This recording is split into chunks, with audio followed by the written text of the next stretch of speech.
Evie! Alarmed, I stood rooted to the spot as I watched my friend sway sickeningly on her feet while her face was smeared with blood. What happened? From behind me, Austin came forward and reached for his girlfriend. I'd forgotten for a second that he was back there. Just as Austin reached her side, Evie's eyes rolled back into her head and she began to convulse violently. Evie! He yelled as he dropped next to her, trying unsuccessfully to support her jerking limbs. Still frozen, I watched a dark puddle grow under her twitching body. Call for help! The order jolted me back to awareness. I bolted back to the living room where my phone lay when I dropped it just a minute ago. Fumbling with it, I punched the bottom button. My earlier aborted attempt to call for help lit up the screen, and I pushed the final number as I turned and ran for the stairs. In my panic, I almost couldn't comprehend the drone of the busy signal. They're not answering! I dropped to my knees next to my seizing friend. Austin had rolled her to her side and was doing his best to support her head. The pungent smell of urine hit my nose at the same time I noticed the warmth seeping into my jeans. Try again. My shaking hands botched the job. Too many nines. Hyperventilating, I tried again. The drone of the busy signal was loud in the sudden silence of the hall. Evie had fallen utterly still, and her limbs all fell limply to the floor.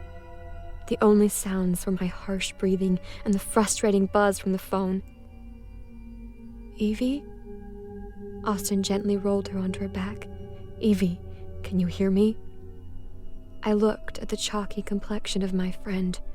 Her eyes were closed, and the streak of blood that had come from her eye had smeared all over her jawline, while red-tinged froth dribbled from her slack mouth. She's too still.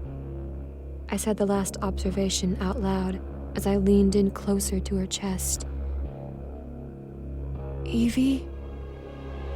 With his voice reduced to a near whisper, Austin leaned over her face. Then turning his face toward me, he placed his ear close to her nose. I watched as his already wide eyes filled with horror.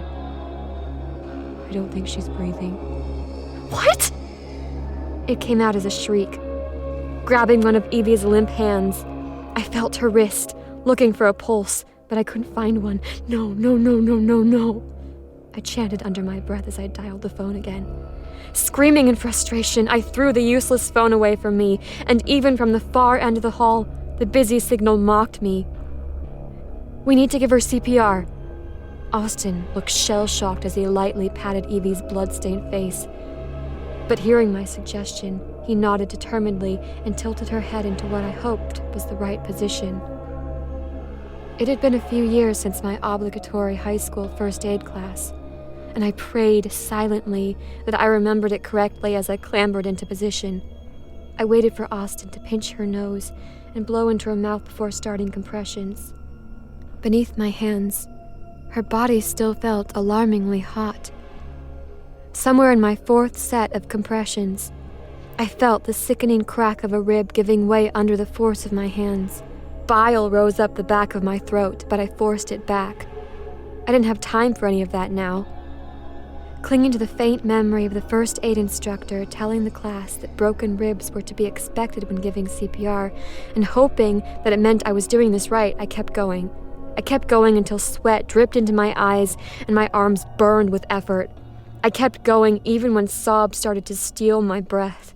My quivering arms were verging on collapse when I saw the glimmer of hope that I'd been searching for.